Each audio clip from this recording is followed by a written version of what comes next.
With CN, like I said, most of y'all caught him in the X-Men episode as Hairbag. I always wanted to do Hairbag for some reason. I was like, how can I do this character? But going also back, one of those unknown X-Men characters too. Yeah, he can show up on X-Men Gifted. Well, that'd be kind of cool. Maybe they'll probably redo him. Well, no, they have some characters that I've seen behind the scenes photos. I'm like, wow, they put a lot of makeup into that. So I've first met CN like 2000 and was it 9 or something? I think it was like 07 or 08. That far back? I think so.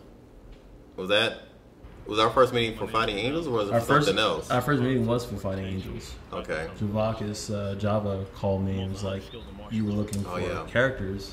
FA6 was like around there. Okay, so yeah, so it was really far back, and he played this character named Cannell. I didn't really know too much about him. I know he was always mean mugging. But tell people exactly what it is that you do. What got you into this whole field and things like that. I've been doing martial arts ever since I was a kid, and as far as how I got into choreographing or choreographing for films and television and whatnot, it kind of started working on Fighting Angels. Oh. Mainly because I didn't know that. Yes, yes. Actually, yeah, it started on Fighting Angels. When you hired me to choreograph this one scene when we were at Piedmont Park. Okay. Remember that? Yeah, the big battle. The big battle, where we actually had the cops come by because and all these families were staring at us, and I'm like, "Don't get distracted, y'all." Yeah, let's do it. But when we were on that set, it was when I actually came up with the idea that maybe I should choreograph because my idol is Bruce Lee. Mm-hmm. So he was a martial artist that became an actor. So I was like, well, maybe I can kind of follow in footsteps and kind of do that. So it kind of started. That's where it started. Was on your set. Okay, I didn't even know that. Mm-hmm. Yeah, you played basically one of the chosen angels. Like Fighting Angels is new to some people that came out this year, but it actually started back in like 2003 when I was straight out of high school. So I would consider seeing like second generation Fighting Angels when it was kind of going into. I'm good with that. People I didn't know, but yeah, and then like because what you wore for Cannell was basically like a tracksuit. And some gloves. I think what's the story behind that? Yeah, I think you were asking me, I think that one time, like, what power should I have? And I was like, the very first character I randomly thought of was Guile from Street Fighter. Mm-hmm. And I was like... Yeah, I remember you kept saying that. Like a Guile isn't like... Yeah. Like, okay. Yeah, I was like, Guile from Street Fighter. You know, he didn't really have like a fireball, but he just kind of had like the sonic boom thing. Oh yeah, sonic boom. Yeah, so like I was like, that's. I was like, my powers is in my hands. And then you were like, well, do you want a weapon? I was like, I'll wear gloves, and the gloves would be the weapon. Kind of like gauntlets, kind of thing. And that's kind of how that. And when you were saying that, what was going in my head is I was thinking about Zell from Final Fantasy VIII. Because he was the glove person that hit you. That's what was going in my mind when you were talking the whole time. Yeah, so like that's kind of where that kind of character, and Cannell was kind of the name Cannell because you were like, well, what name do you want? And I was like, Cannell. And Cannell was like an alter ego I had years ago. When I was in kind of in this dark place, the name Cannell popped in my head. Right. And I was like, well, let's use Cannell. It's a unique name. Nobody's ever heard of it. It was unique, yeah. Yeah, so I was like, that was it. I noticed that you guys did the Black Pagoda, which is Trevor Garner, Java Green, DJ Davidson, and yourself. And myself, yeah. Black Pagoda technically came about after a project that I worked on when I actually got approached working on Your Fighting Angels. Like everything, as far as my career started with Fighting Angels because when we were on set, we were at Piedmont Park. I got approached. That's when I first met Trevor, and he was with a great director named Wes Easton. Wait, so when we was doing the fight scene, that was how you first met Trevor? That's how I first met Trevver. Was it? Yeah, it was like Trevor was with another guy or something. That was Wes. Oh, yeah. He was with Wes, and he approached.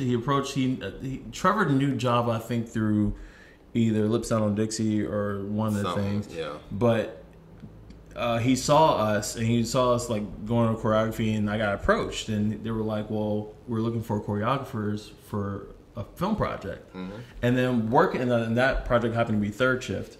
But working on that project is when I decided, you know what, I'm actually going to start a company, and that's when I talked to Trevor and I talked to Javakis and DJ. I was like, listen, I want to do a choreography company based here in Atlanta, and they thought it was a great idea, and that's kind of how Black Pagoda started. I did not know that. I thought Black Pagoda was something that happened way before I came to the picture. It pretty much happened in my mind on set of Fighting Angels.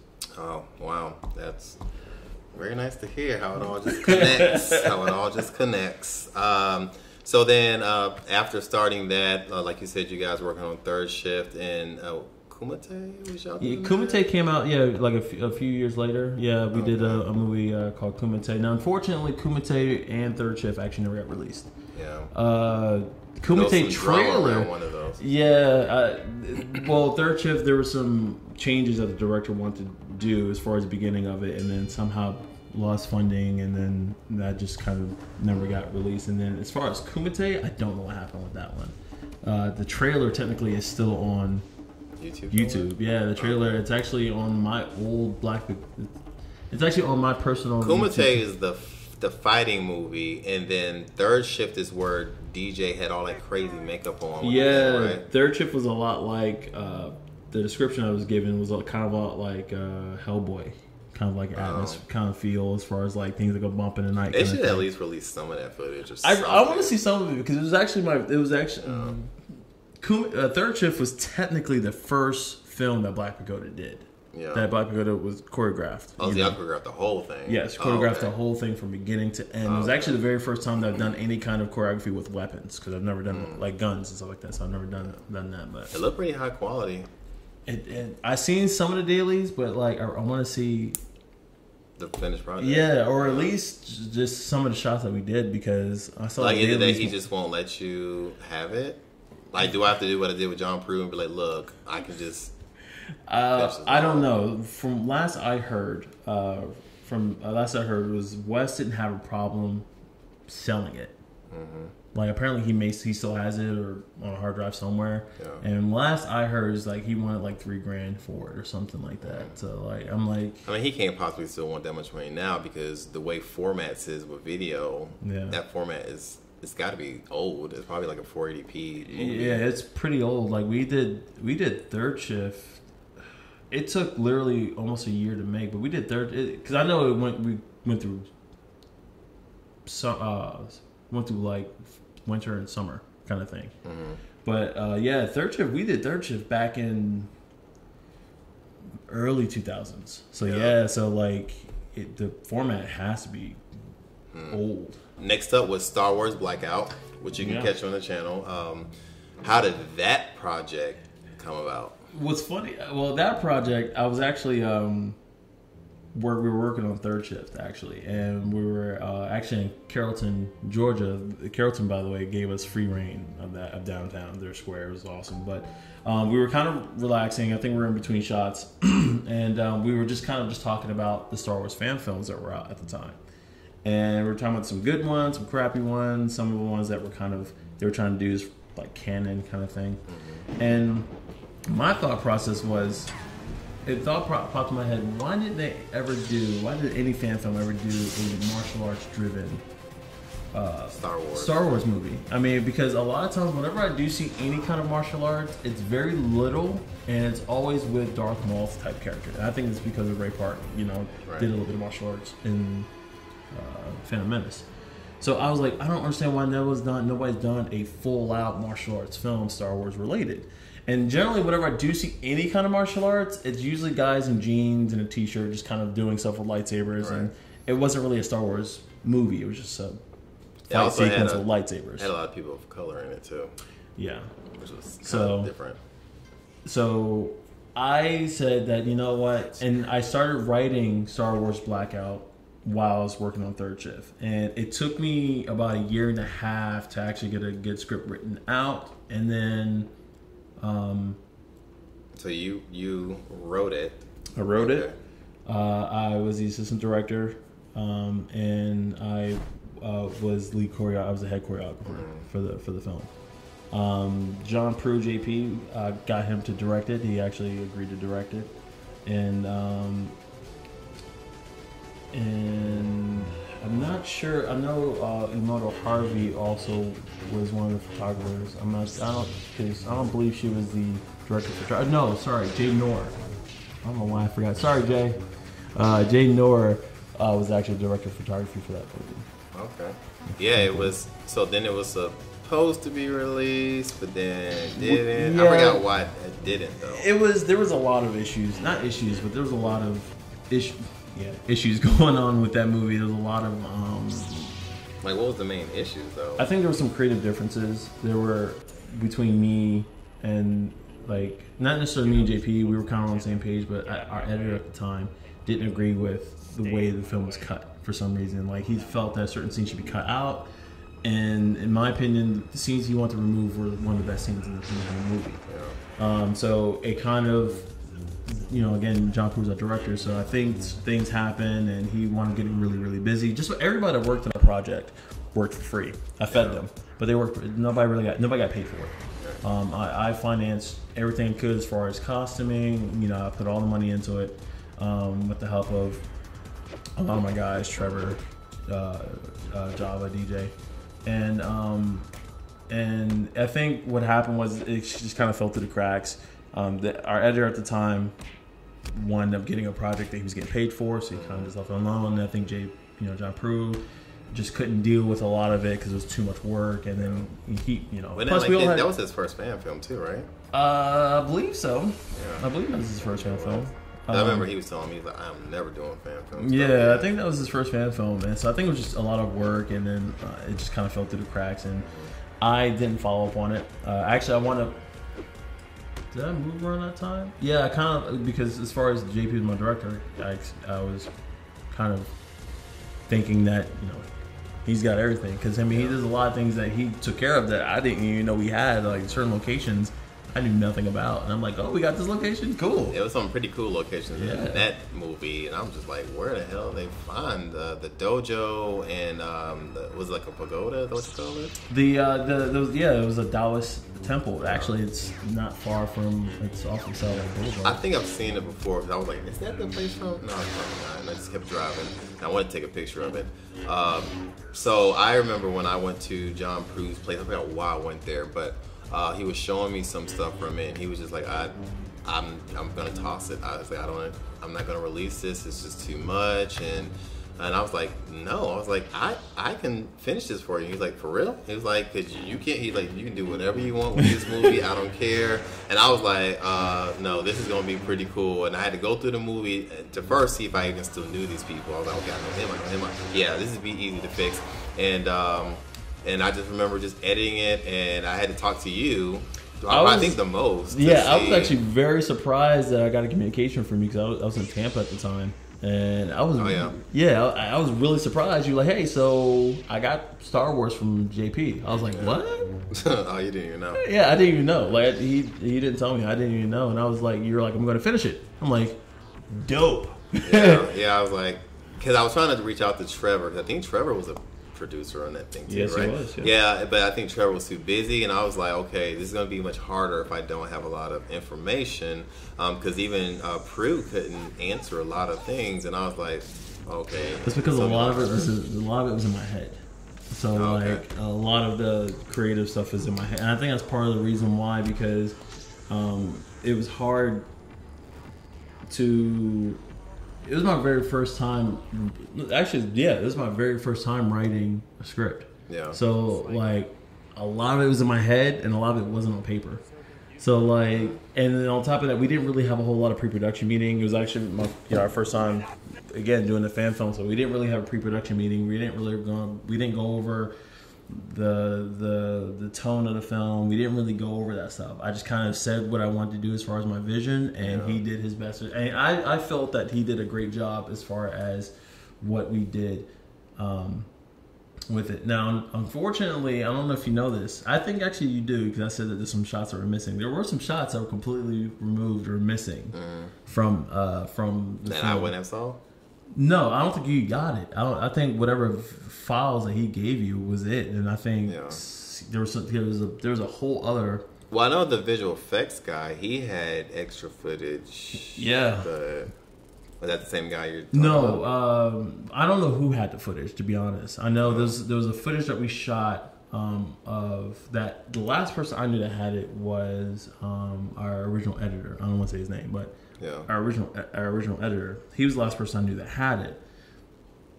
So I can't remember his name, but it was someone else. There was a third-party person who wouldn't even like send some kind of footage, or at least in a timely manner, or they said they lost it, didn't have it. I forgot who that name was. It's been so long, I'll never remember it. But I just know I had fun with it, playing with the music and playing with the tones. And then Richard Cordero, who plays, I forgot the guy's name. He played Galen. Yeah, okay. he played Galen. He played Galen, and I know he was excited. Tyler was excited. I was like, oh yeah, I'm gonna make this happen. And I was like, Keith was in it, and I was like, Keith, just the music that plays when you on there. Da, da, da. And I was hyping up for Keith Brooks as well. And yeah, I mean, it turned out good. If we ever did get the other footage, I'll probably do a redo of a redux. What do you call it? I think it's a part redux, 2, yeah, something like that. Like a remaster. Yeah. I don't know. So I know I released it during the hype of X-Men, so I know people were like, Star Wars, where's Star Wars come from? We here for X-Men. So I think it'd do even bigger now if it's yeah, especially since like Rogue One recently came out, and you know, The Last Jedi is about to come out this December. So now you got more Star Wars stuff coming out. Because when that movie came out, I don't think there was any Star Wars stuff being made. No, not at that time. I was actually thinking about the time of release. Let's put it that way. I was actually thinking about trying to see if we were able to potentially try to re-release the film to try to get. Because I think did we get a few thousand hits on it? I think we got maybe. We're at 13. Yeah. 13,000 hits on that, so like 13,000. I tell Prue it's growing because it was lingering around 2,000 for a while, and then it was lingering around 6,000 for a while. So it is being watched, just at a very slow rate. So is that 13,000? Mm-hmm. Last time I looked at it, it was only like 2,000. Oh no, it's at 13,172 views. Okay, so after Star Wars Blackout, where did things head? After Star Wars Blackout, I was going through some personal issues, and I moved. I moved to Tampa. I was gone for about 4.5 years, and because that's actually where you called me when you told me that you actually got the footage for Blackout. And what's funny was that not too long after you called me, I got a call from Richard and I got a call from Tyler, and they were like, "Hey, you know," I was like, "Yeah, I heard." Yeah. You know, so they were. Richard was definitely excited. Yeah, he was really excited. But I didn't do anything for a while, and I initially thought that. I was like, you know what? I moved, but I was like, I'm so work, in Atlanta, because I was like, it's only a 6 hour for me drive from Tampa to Atlanta. So I always kept saying, you know what? If there's any projects, but then I realized that there was no way I can be able to do that, especially with my work schedule, because I was, what my work schedule was, and then not too long after that, I wound up having a daughter, my 2-year-old daughter. Congrats. Thank you, Ana Lucia. So pretty much I knew that there was no way that I was going to be able to travel to Atlanta and work, so I was just... I remember there was talks at times when you were like, oh yeah, I'm definitely going to be up there this weekend or that weekend. I'm like... It just did not work out, and like I literally kind of sort of gave up on Black Pagoda and giving up on filmmaking, because I was like, there's no way I'm going to do it, and then I'm a daughter. And then so I was gone for about 4.5 years until 2015 when I moved back here. I mean, like I said, it is unfortunate that Black Pagoda kind of separated, because like I said, the projects that you guys were working on, and all 4 of y'all, even individually, was starting to make a name for yourself. Yeah. And I think y'all would have been doing some... I mean, technically, when I started Black Pagoda, it really was kind of cool. It was really, really cool, and I was getting really excited about working because I started getting more, like, literally, it was Fighting Angels, third shift. Then I did some more Fighting Angels. Then I did Kumite. Yeah, you did a cameo or two in the web series. I did a cameo or two, in the web series. And then I did Kumite. It's so funny because I still have a memory from there, a joke that you made, and I was like, "Shut up!" But it's so funny, and it's when I was supposed to be sleeping on the couch, and then I was supposed to wake up from whatever, and then y'all were supposed to be staring at me, and you was like, "Why the hell are we staring at me on the couch?" And at the time, I was like, "Just go with the flow, just go with the flow." So what motivates you to keep going? I mean, like you said, you just moved back up. You always wanted to come back up here. Now you're back up here. Yeah. And now your creative juices are starting to like pick up from where they left off. So I felt lonely. No, not lonely. I felt like I felt that I was missing out, you know. And one of the things I was going to say prior was the fact that when, like I said, Black Pagoda, I started getting more and more jobs. As a matter of fact, there was a project that I did that you don't know about because it didn't really get released, but it was actually called Richard Cordone actually got me to talk to the director, the guys to choreograph it, but it's called Spider-Man Remote Controls, a spoof. I think, was Trevor involved with that? Trevor was involved with that. Yeah. Trevor actually... Was he supposed to be Spider-Man? He doubled... Richard actually played Spider-Man. Okay. But Trevor played Spider-Man, the stunt double. Richard's stunt double. So even though there's a huge height difference, because Trevor's a little shorter, or a lot shorter. And Trevor always thinks he can double for everything, like even females. He's like, I'll be the double for Black Widow or whatever. He doubled Black Widow. Oh, he yes, did. He did. Oh, okay. Yeah. He doubled Black Widow. I mean, fake boobs and all because that's funny.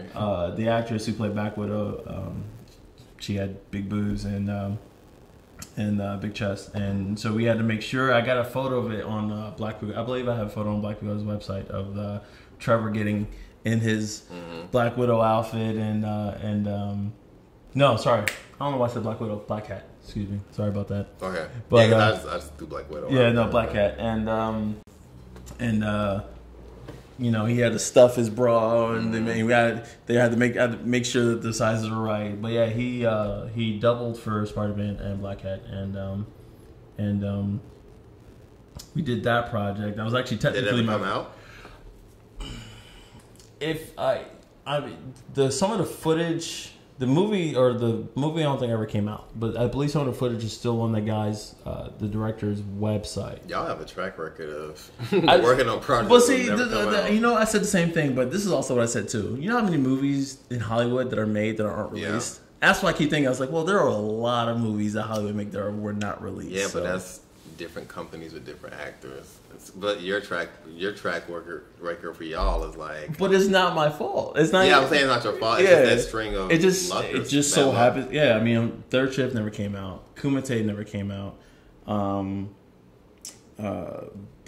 Spider-Man Remote Control never came out. Star Wars almost never came out. I mean, technically, Star Wars didn't come out till like 6 years after. Later, yeah.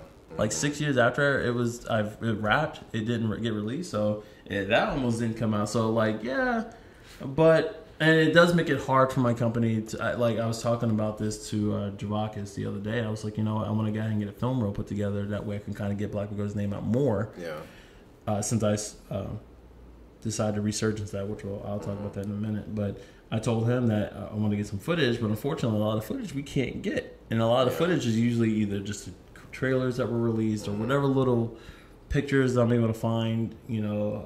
I would say just make new ones. I mean, the way technology is now, people just take out their cell phone, film them doing a scene, and it just gets so many views. Yeah, I actually talked about this to Javakis the other day. There's actually two little YouTube shorts that I kind of wanted to do that I wrote years ago.